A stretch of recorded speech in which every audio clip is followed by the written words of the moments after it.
Bonjour, bonsoir les amis, j'espère que vous allez bien, que vous avez la méga pêche, que vous êtes en forme. Alors n'oubliez pas de vous abonner à la chaîne YouTube, on a je pense 50 000 abonnés. Abonnez-vous, yes, yes, yes. Je ne sais pas si on est à 50 000, mais on en est pas loin.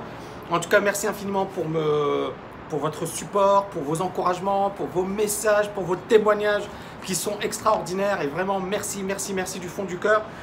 En 2017, on a eu plus de 3 millions de vues et je pense qu'en 2018, on va tout cartonner, on va essayer d'avoir 10 millions de vues. Le but, c'est vraiment d'apporter énormément de valeur, donc je suis vraiment à fond la caisse. Je vais aller aux États-Unis d'ailleurs au mois de mars, fin mars, je vais vous prendre plein de vidéos là-bas. J'irai à New York, j'irai à Orlando, peut-être à Miami, on verra si j'ai le temps d'y aller.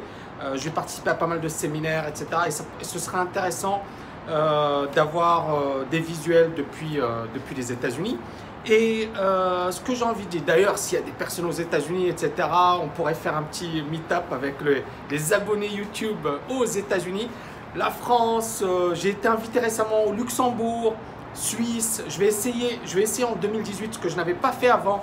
Je vais essayer de donner des conférences ou organiser au moins des petits événements un peu partout dans le monde, si bien évidemment mon emploi du temps me le permet.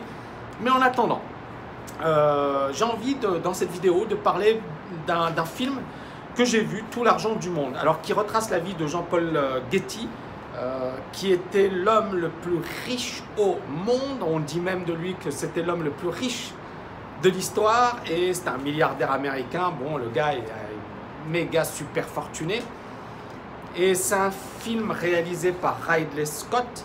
Au départ, ça devait être Kevin Spacey qui devait incarner le milliardaire. Et puis, bon, bah, il a eu des petits problèmes, scandales sexuels et compagnie. Et donc, on lui a dit non, non, on veut pas de toi dans ce film. Donc, on a retourné toutes les scènes. Ce qui fait que l'acteur principal, bon, je pense que c'est un acteur britannique, était pas mal, hein, c'est un bon acteur. Mais Kevin Spacey, il est bon, ok? Il a eu ses problèmes de harcèlement sexuel, etc. Mais pour ceux qui suivent House of Cards, Kevin Spacey est tout simplement énorme, ce gars-là. Donc, tout l'argent du monde, tout l'argent du monde. Donc, la morale de l'histoire, c'est que bon, ce film, c'est finalement un milliardaire américain, son petit-fils a été enlevé, on demande une rançon de 17 millions de dollars et il ne veut pas payer. Le milliardaire ne veut pas payer. Il dit, voilà, j'ai 40 petits-fils et si je devais payer pour celui-là, on va faire la même chose pour mes 39 autres petits-fils. Donc, je préfère ne rien faire. Et en fait, on voit quelqu'un qui finalement ne cède à rien. Pour lui, l'argent, c'est le plus important. Et il ne va pas effectivement lâcher son argent comme ça. C'est ce qui explique son succès. Mais c'est ce qui explique également finalement son malheur. C'est-à-dire que le gars, on n'avait pas l'impression qu'il était hyper heureux. Du moins, c'est ce que laissait supposer le réalisateur. On a montré quelqu'un qui était un peu aigri, qui était un peu triste, qui n'était pas heureux, qui se méfiait de tout le monde.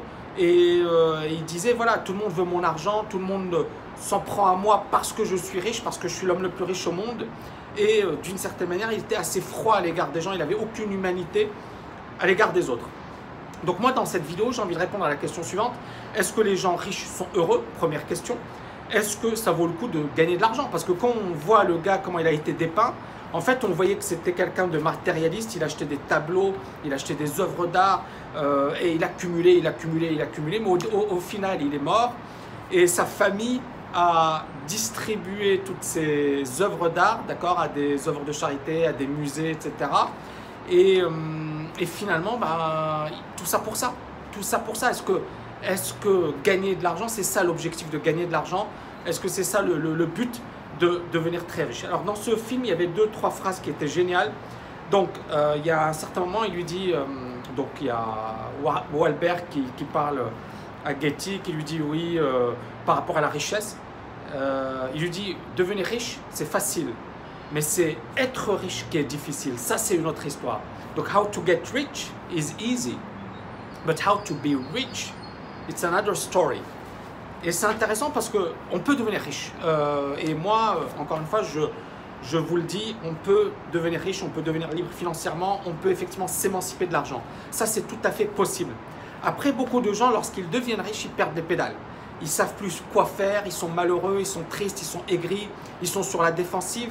Et c'est là où il faut bien travailler son mental Parce que, encore une fois, vous allez tomber dans le problème du syndrome de l'imposteur. Vous allez vous dire, mais pourquoi je suis riche? Est-ce que je mérite d'être riche? Il y a autour de moi des gens pauvres. Et en fait, on va culpabiliser, etc. Alors que si vous êtes riche, c'est pas parce qu'effectivement, c'est pas de votre faute si les autres sont pauvres. Maintenant, ça ne vous empêche pas de faire des choses, etc. Mais c'est intéressant effectivement de revenir sur cette dimension. Alors, tous les stéréotypes sur la richesse font que les gens ne veulent pas devenir riches. C'est pour ça que cette vidéo est intéressante. Et à un certain moment, on voit bien que Getty ne veut pas donner d'argent pour son petit-fils. Et il y a Wahlberg qui est son agent de sécurité qui lui pose la question suivante, qui lui dit « How much does it take to feel secure ?» C'est-à-dire combien d'argent tu as besoin pour te sentir en sécurité. Et là, Getty lui répond « More », plus. Et elle est géniale. Alors, je ne sais pas si c'est vrai, parce qu'on dit que ce film a été inspiré de faits réels. Mais là, il y a un problème. C'est-à-dire que quand vous serez riche, et je vous le souhaite, et pour ceux qui sont déjà riches, j'espère que vous serez d'accord avec moi, en fait, le but, ce n'est pas de se dire « je veux plus d'argent ». C'est bien évidemment essayer de diversifier, de se protéger, mais à un certain moment, il ne faut plus travailler pour l'argent. C'est-à-dire que l'argent n'est plus une finalité. Ça sert à quoi de gagner énormément d'argent si vous n'aidez pas vos proches, si vous ne faites pas des choses bien? Vous voyez ce que je veux dire? À un certain moment, l'argent, c'est une énergie, ça vous aide à faire des choses, mais ça ne vous permettra jamais de récupérer les personnes que vous aimez. Par exemple, moi, mon père, il est décédé et malheureusement, je ne pourrai jamais les récupérer avec tous les millions, les milliards de la planète. Ce que je veux dire, c'est que l'argent, c'est un moyen, ce n'est pas une fin et ça ne vous permettra pas de tout faire.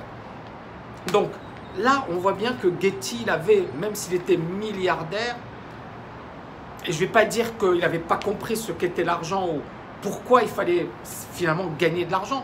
Ou du moins, on n'avait pas la même philosophie. Moi, je n'ai pas la même philosophie que Getty. C'est-à-dire que pour moi, l'argent, c'est un moyen. C'est certainement pas une fin. Et j'ai toujours compris que l'argent était dangereux si on l'approchait de la mauvaise manière. Je m'explique. C'est-à-dire que les personnes, effectivement, à un certain moment, lorsqu'elles gagnent de l'argent, elles deviennent obnubilées par l'argent. C'est la religion, le culte de l'argent. C'est je veux acheter des manoirs, c'est je veux acheter des belles voitures, c'est je veux faire le show-off, c'est ceci, c'est cela. Et ça, c'est un piège. C'est un piège parce que pour moi, l'argent, ça me permet d'être libre. C'est le premier point, le plus important. Getty était prisonnier. Il était prisonnier de son argent. Il pouvait avoir toutes les villas du monde. Il était prisonnier.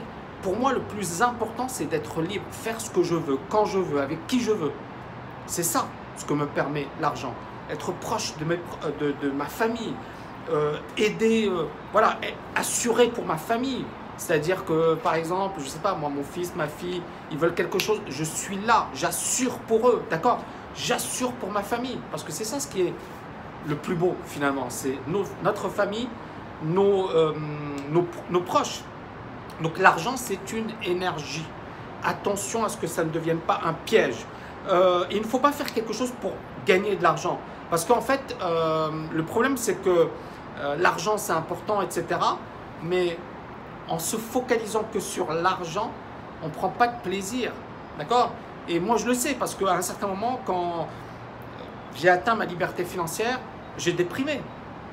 Et ça peut paraître étonnant, mais j'ai déprimé parce que je me suis dit, bon, bah, j'ai atteint mon objectif. Mais ce n'était pas mon objectif.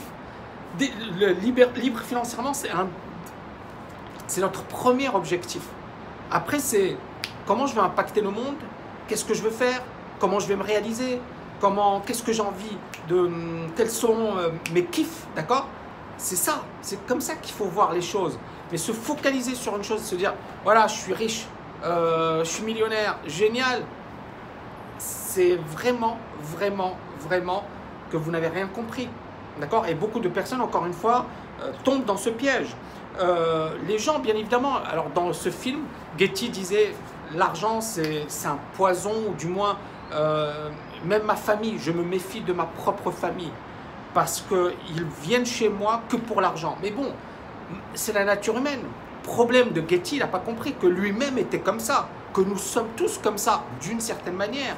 Maintenant, après, ça se travaille. C'est-à-dire que moi, j'en avais toujours rien eu à foutre d'un gars qui soit riche. J'ai jamais été impressionné par un gars parce qu'il était riche.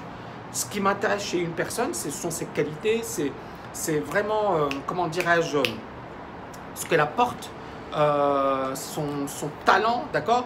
Mais si par exemple j'ai face à moi un gars riche, arrogant, salopard, je serais plus dégoûté que attiré vers cette personne.